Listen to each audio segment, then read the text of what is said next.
Bonjour et bonsoir en fonction de l'endroit où vous vous trouvez actuellement. Donc, une fois de plus, je viens devant vous pour parler d'un personnage qui intrigue beaucoup de personnes actuellement, qui a intrigué dans le passé et qui intrigue toujours et qui intriguera un bon moment encore par rapport à certaines personnes qui manquent de discernement spirituel.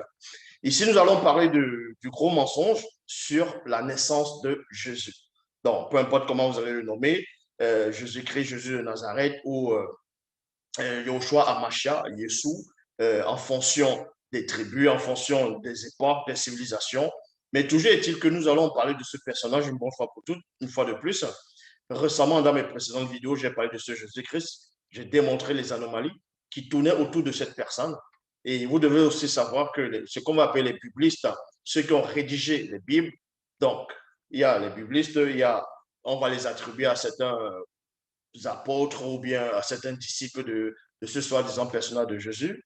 Euh, donc ici, nous allons, avec les versets à l'appui, parce que dans les Bibles actuelles classiques, il est dit dans Jean 3,11, nous disons ce que nous savons et l'on rend témoignage de ce qu'on a vu, donc de ce dont nous avons pénétré en profondeur.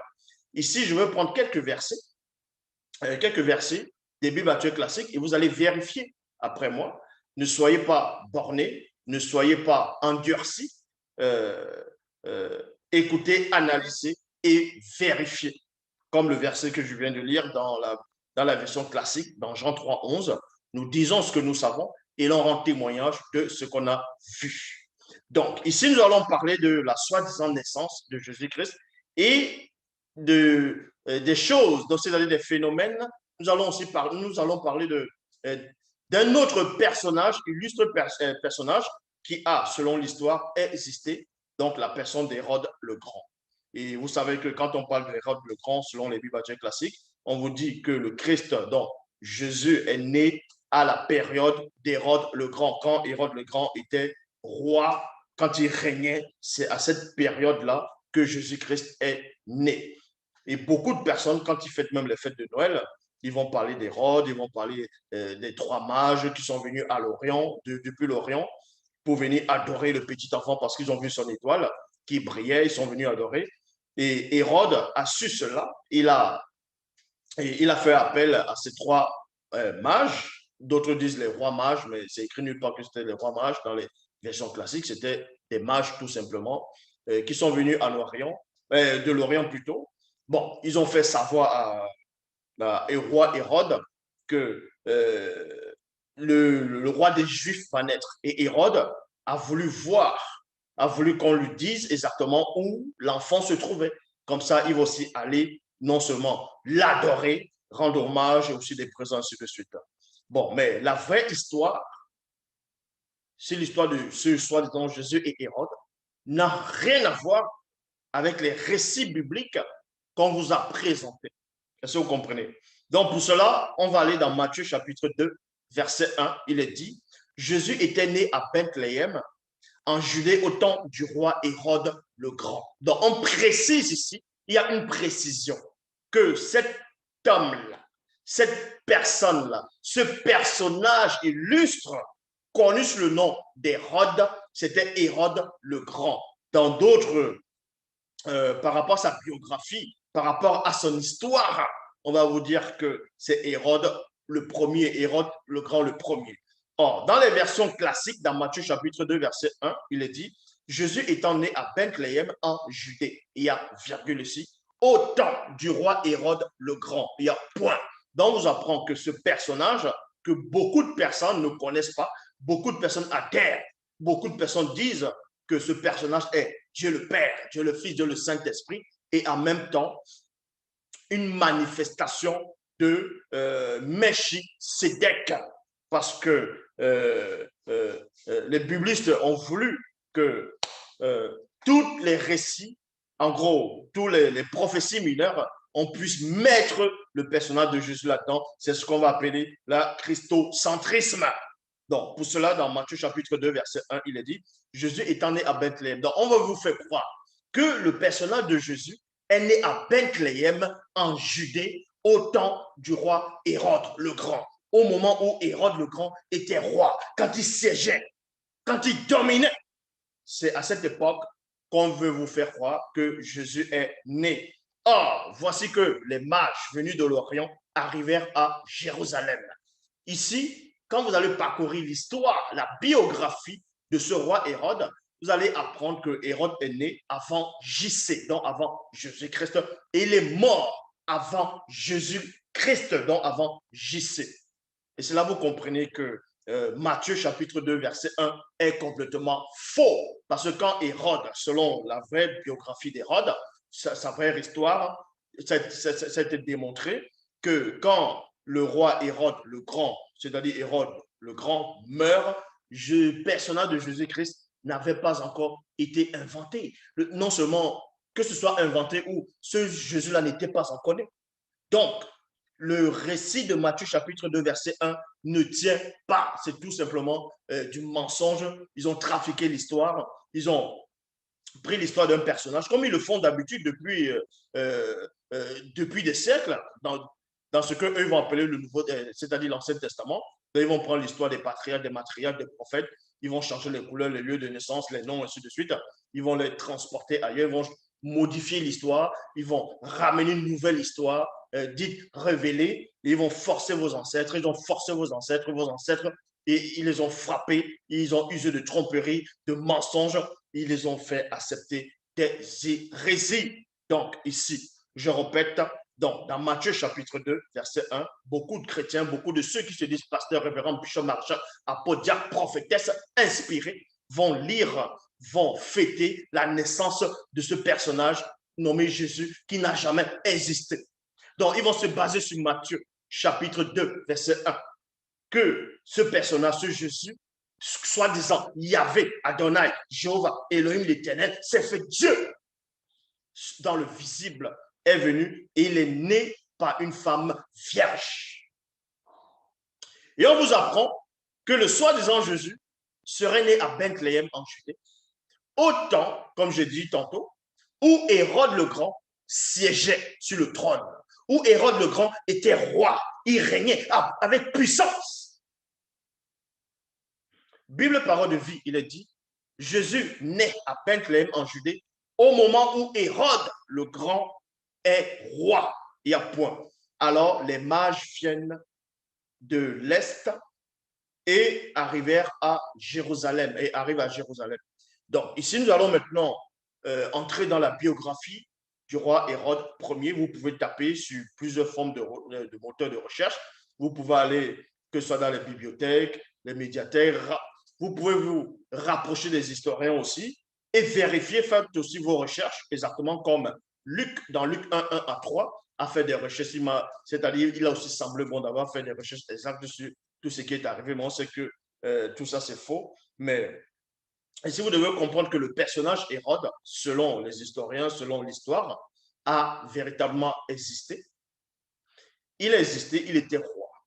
Hérode le premier était roi. Donc, ils vont inventer un personnage nommé Jésus pour l'introduire dans l'histoire, à un moment donné, dans une partie d'histoire du roi Hérode, pour que ça puisse coïncider. Parce qu'au moment où ils vont inventer ce Jésus, au moment où ils vont inventer le personnage de ce sauveur-là, pour l'introduire dans l'histoire d'Hérode le premier, c'est parce qu'en ce moment, la grande majorité de la population n'était pas intellectuelle, ne savait pas lire, ne comprenait pas ce qui se passait. Donc, ils ont réussi à duper des personnes, ils ont réussi à duper des gens pendant des siècles, de génération en génération, mais ils ont oublié, ou bien ils n'ont pas, ils ont omis de penser qu'il y aurait des gens, d'autres personnes, d'autres civilisations qui viendront, qui seront plus éclairés que ceux qui étaient à leur époque. Quand ils ont modifié les Écritures, quand ils ont inventé, quand ils ont plagié l'histoire noire, c'est-à-dire du peuple noir. Donc, on vous apprend ici dans la biographie d'Hérode le Grand. Hérode le Grand, fils d'Antiparté, est né à Absalom en 73 avant JC. Donc, quand on dit avant JC, certaines personnes se posent la question de savoir, quand on dit avant JC, ça veut dire quoi? Avant JC, donc avant Jésus-Christ. Et mort en Jéricho en 4 avant JC. Il est roi en Judée. Il est roi en Judée. Étant client de 37 avant JC à sa mort en 4 avant JC. Donc, la biographie d'Hérode le Grand vous apprend ici qu'Hérode, il est né en 73 avant Jésus-Christ et il est mort en Jéricho en 400 avant Jésus-Christ. Et c'est là où vous voyez que Matthieu chapitre 2, verset 1 est faux.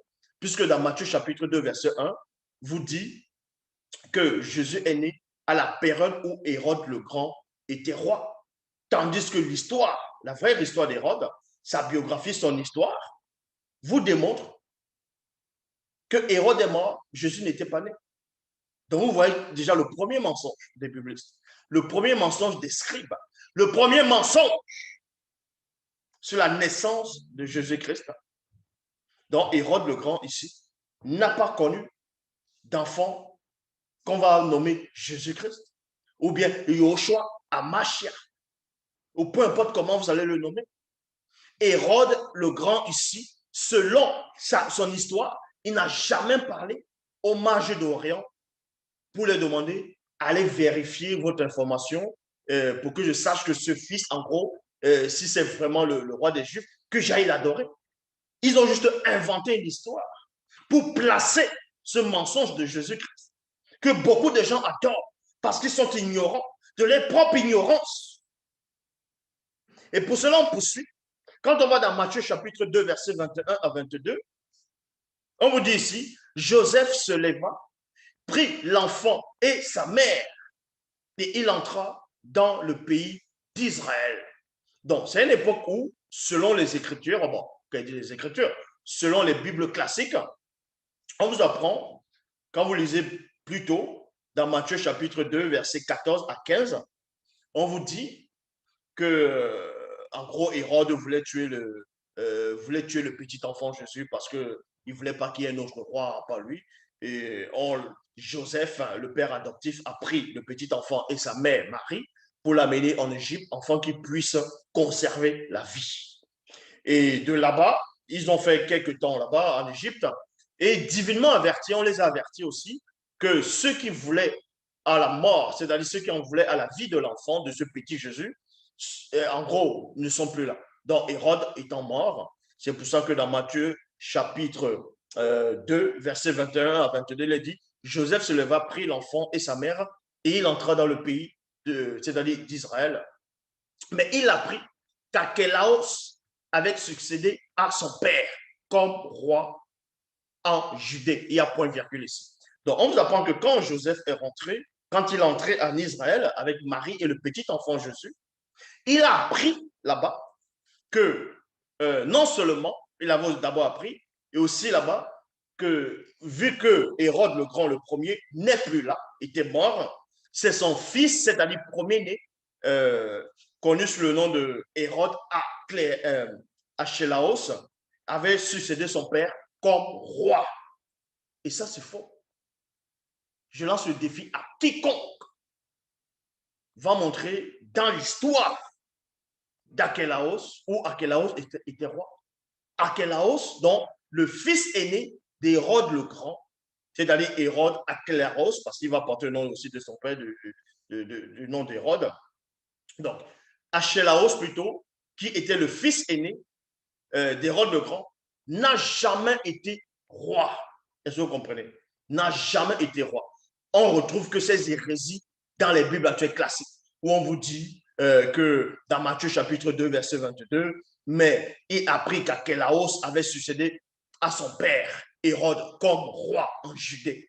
Alors il eut peur d'y s'y rendre. Il reçut de nouvelles indications dans un rêve et il partit pour la province de Galilée. Donc, on va aussi plonger dans la biographie de ce soi-disant roi Archélaos et vous allez voir que c'est faux. Donc, dans la biographie du roi Archélaos, donc de Hérode Archélaos, on vous dit ici, après le décès de son père en Jéricho, en 400 avant JC, Hérode Archélaos se rend à Rome pour se faire reconnaître roi de Judée par l'empereur Auguste. à cette époque, c'était l'empereur Auguste qui régnait, qui était l'empereur. Donc, il pouvait nommer un roi, il pouvait nommer un préfet, il pouvait nommer le gouverneur, ainsi de suite. Donc, on vous apprend que quand Hérode le premier est mort, avant la naissance de Jésus-Christ, donc pour montrer que quand ils mettent Jésus-Christ est né à la période du roi Hérode le Grand, ça c'est faux dans la biographie. Dans la vraie histoire d'Hérode, on ne voit pas l'enfant Jésus qui est né à cette époque. Donc, l'histoire d'Hérode vous montre que Jésus-Christ est une invention. Donc, quand Archélaos, il repart, il se rend à Rome parce que son père est mort. Son père était roi. Archélaos, maintenant le fils aîné du roi Hérode Ier, il va à Rome pour se faire reconnaître comme roi de Judée par l'empereur Auguste. Mais ce dernier, c'est-à-dire l'empereur Auguste, préfère le nommer gouverneur. Il y a point ici. Nulle part dans l'histoire, est-ce que vous comprenez? Vous pouvez voir n'importe quel historien, vous pouvez aller voir les livres d'histoire, à part Hérode le Grand, le premier, il a eu 3 fils, c'est-à-dire ses 3 enfants, ses 3 fils n'ont jamais été rois. Le seul qui a été roi dans la famille, en gros, direct là d'Hérode, c'est-à-dire parmi ceux directs, si vous voulez, c'est le petit-fils d'Hérode. Mais là, on va arriver plus tard. Donc, l'empereur Auguste refuse de donner le titre de roi à Hérode Archélaos. Il lui donne plutôt le titre de gouverneur. Et un gouverneur, ce n'est pas un roi. Un gouverneur n'est pas un roi. Dans le récit de Matthieu, chapitre 2, verset 22, est faux. Vu que le récit de Matthieu, chapitre 2, verset 22, confirme que Hérode Archélaos, c'est-à-dire Archélaos, a succédé à son père en tant que roi. Et nulle part dans l'histoire, Archélaos est devenu roi. Il est devenu empereur. Il n'est pas devenu empereur, il est devenu gouverneur. Et un gouverneur, ce n'est pas un roi. Donc déjà, voilà encore le deuxième mensonge qui tourne autour de la naissance de ce Jésus-Christ-là. Donc, on va maintenant dans Marc, chapitre 6, au verset 14. Bible, parole de vie. Moi, je vais prendre la Bible, parole de vie. Il est dit ici, le roi Hérode Antipas. Donc, maintenant, c'est qui Hérode Antipas? Il y a eu beaucoup d'Hérodes dans les Bibles actuelles classiques, dans ce qu'eux vont appeler le Nouveau Testament. Et ça a embrouillé beaucoup de personnes. Beaucoup de personnes disent, mais il y a eu un Hérode qui voulait tuer le petit Jésus quand il était petit, quand il était bébé. Et il y a eu un Hérode qui a livré Jean-Baptiste pour qu'il meure. Et il y a eu un autre Hérode, selon le dit de personnes, il y a eu un autre Hérode auquel, c'est-à-dire ce Jésus avait comparu devant un autre Hérode, devant un roi Hérode. Et ensuite, ce Hérode-là l'a renvoyé sur Pilate. Et plus tard, il y a eu un autre Hérode encore dans les livres des Actes des Apôtres. Et maintenant, les gens se posent la question, c'est qui tous ces Hérodes-là? Mais comprenez tout simplement, qui avait Hérode le premier, Hérode le Grand, il a eu 3 fils. Son premier fils, son fils aîné, c'était Archélaos, dont on fait allusion dans Matthieu 2, 22, dont on dit qu'il était devenu roi à la place de son père. Or, dans l'histoire, Hérode Archélaos n'est jamais devenu roi. N'est jamais devenu roi. Je lance le défi à quiconque va me prouver le contraire. Donc, il est devenu gouverneur et non roi. Maintenant, dans Marc chapitre 6 au verset 14, on vous parle d'un autre Hérode. Le roi Hérode Antipas. C'est qui? Le roi Hérode Antipas, c'est un autre fils du roi Hérode le premier. Donc, c'est le frère, c'est le petit, c'est un des petits frères, c'est un des frères d'Hérode Archélaos. D'Archélaos. Donc, on vous dit ici, le roi Hérode Antipas entend parler de Jésus, il y a virgule, parce qu'il est devenu célèbre. Les uns disent, c'est Jean-Baptiste qui s'est réveillé de la mort. Voilà pourquoi il a le pouvoir de faire des miracles. Donc, on vous apprend que le roi Hérode Antipas, c'est-à-dire le petit frère d'Hérode Archélaos, entend parler de ce personnage de Jésus, entend parler de lui. Donc, il veut voir ce qui est cette personne. Il est intrigué. Mais sauf que les auteurs de la Bible se sont encore gourés. Parce que le roi Hérode Antipas, en gros, Antipas, n'a jamais été roi. Vous pouvez lire sa biographie. Vous pouvez lire son histoire. Il n'a jamais été roi. Donc, Marc 6, 14 est encore faux. Parce que dans sa biographie, on vous dit ici,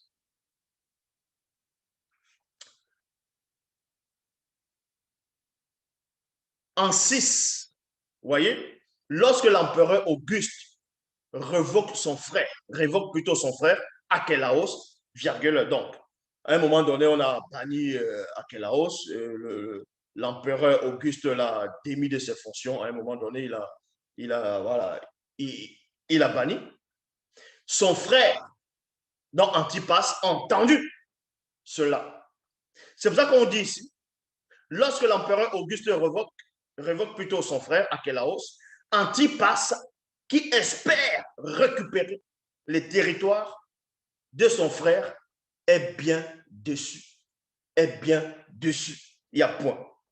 L'exil d'Archélaos à Vienne ne change rien pour lui, ni pour son demi-frère, Philippe. Vous voyez?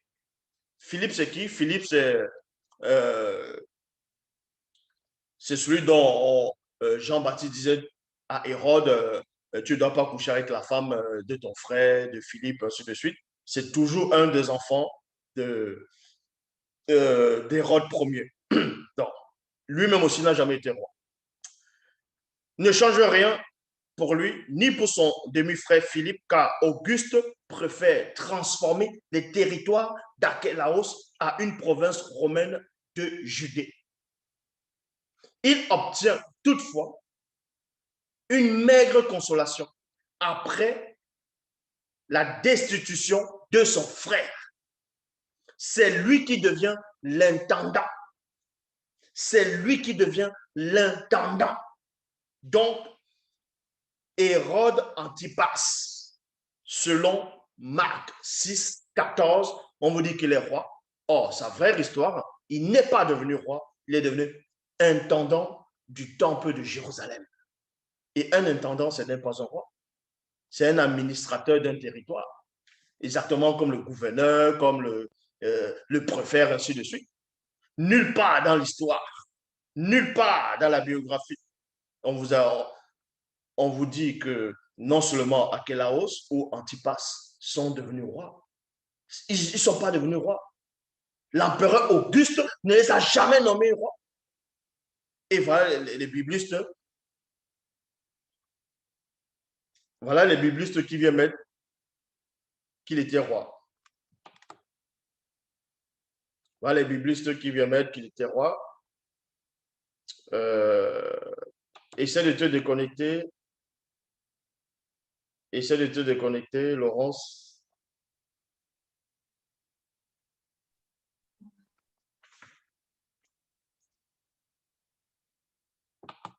Essaie de te déconnecter.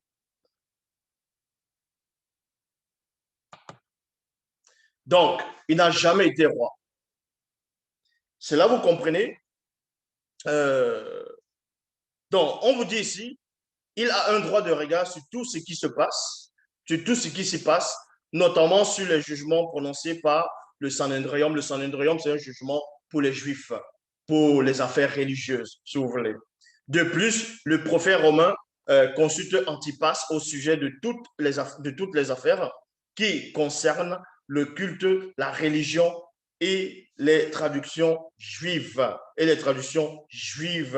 Donc, vous voyez que l'histoire de Jésus-Christ, la naissance de Jésus-Christ est faux. La naissance de Jésus-Christ est faux. C'est faussé. Que vous voyez même dans la généalogie de Jésus-Christ, dans Matthieu, dans même Luc, vous voyez que c'est faux. Donc, dans Matthieu chapitre 2, versets 14 à 15, on vous dit, Joseph se leva donc et partit dans la nuit comme l'enfant, amenant l'enfant et sa mère pour se réfugier en Égypte. Il resta là-bas jusqu'à la mort d'Hérode le Grand.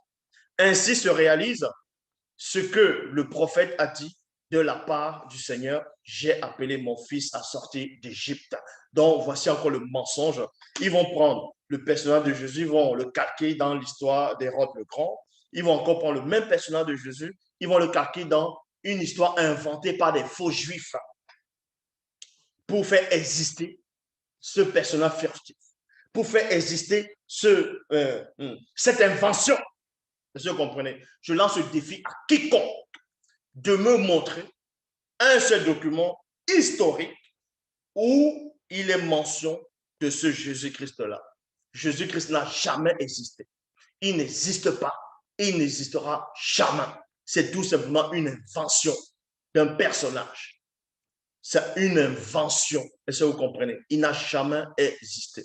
Il n'y a aucun document historique qui relate l'existence de ce Jésus-Christ-là.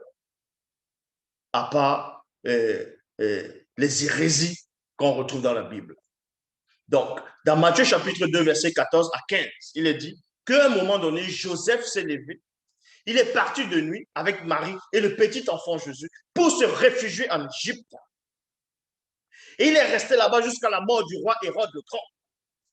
Or, dans la biographie d'Hérode, Hérode est né, Jésus n'était pas né.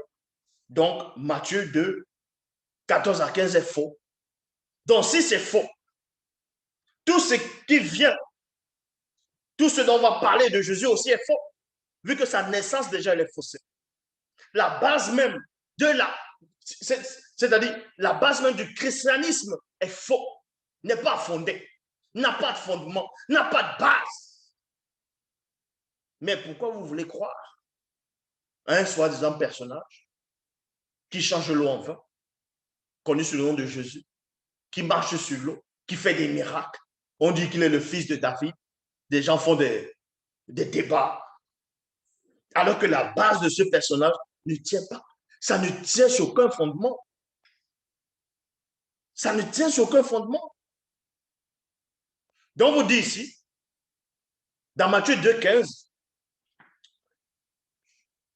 qu'il est resté là-bas jusqu'à la mort d'Hérode le Grand. Ainsi se réalise ce que le prophète a dit de la part du Seigneur, j'ai appelé mon fils à sortir d'Égypte.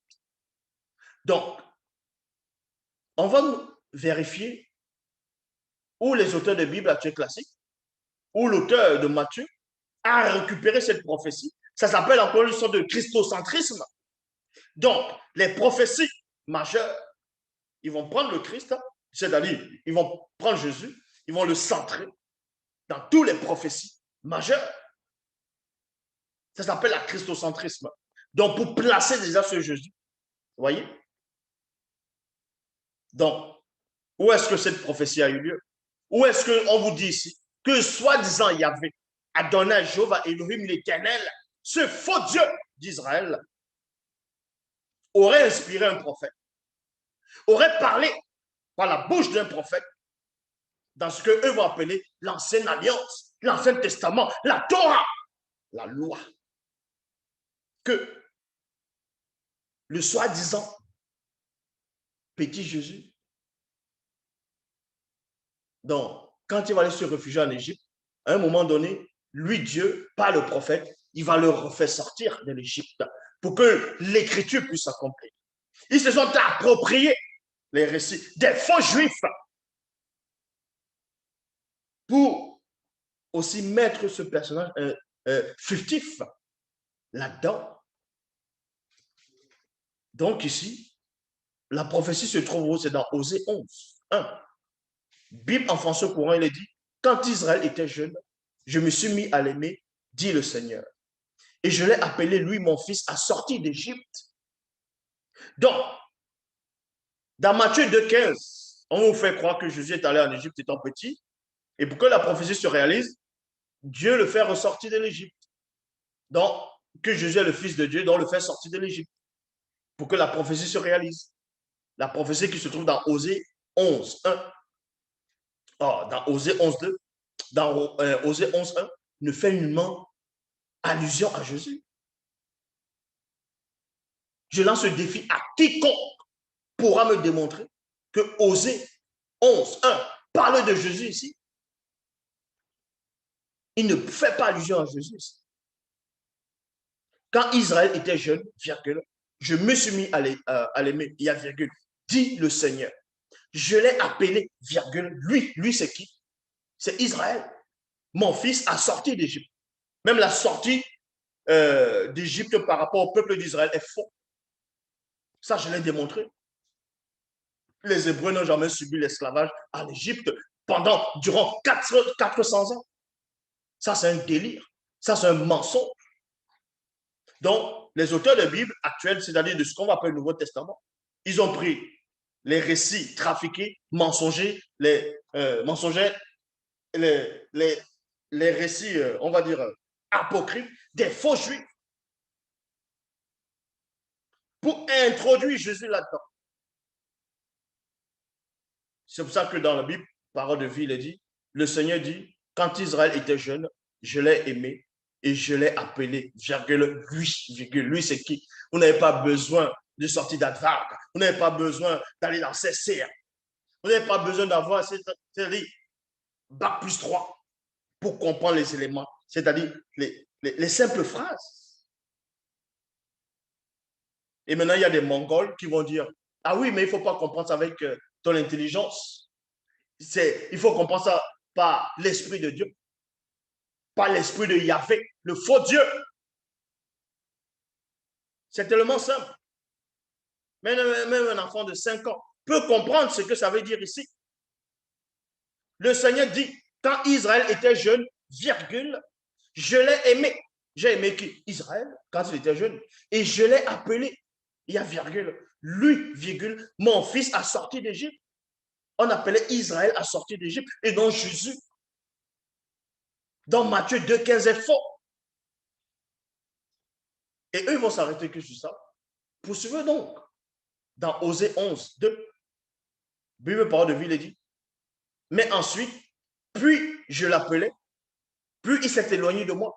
Donc, vous dites ici que Yahvé Adonai, Jéhovah Elohim, l'Éternel, le faux Dieu.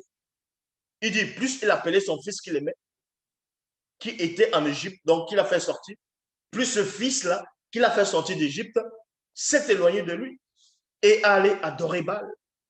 Dans ce cas, montre-moi dans le Nouveau Testament où Jésus est allé adorer Baal et j'arrête de faire des vidéos. Donc, vous voyez que vous êtes plongé dans la confusion. Vous êtes plongé dans la confusion. N'ayez pas peur. Sortez de toutes ces églises. Sortez de toutes ces sortes de religions, de soi-disant dogmes. Toutes les religions sont fausses. Je dis bien, toute forme de croyance, quelle que soit la religion, quel que soit le dogme, quelle que soit la doctrine, vous êtes tous dans le mensonge. Vous adorez tous des faux dieux. Et c'est Satan qui est derrière. La seule version qui relate la vraie histoire du vrai Christ noir, c'est Bible, Kalatambalé, la seule version authentique. Et les faux juifs, ils regardent mes vidéos, les faux pasteurs, tous ces gens-là savent que le maître est là, le maître en face de vous. Est-ce que vous comprenez? Vous ne faites pas le poids. L'Oba, c'est encore glorifié. Bible est ressorti. Allez-y dans les éditions zoulassan.com et allez-y. Bible vous attend. C'est très important. C'est l'histoire de l'humanité. L'histoire de toute chose est contenue dans Bible. Il y a eu beaucoup de ruptures de Bible. Il y a eu beaucoup de ruptures. Mais à chaque fois, on relance, on réédite, on réédite, on réédite. Donc, récemment, il y a encore eu il y a eu une grande rupture. Mais voilà, Bible a encore été réédite pour montrer que personne ne pourra arrêter cette marche. Donc, l'Oba s'est encore glorifié.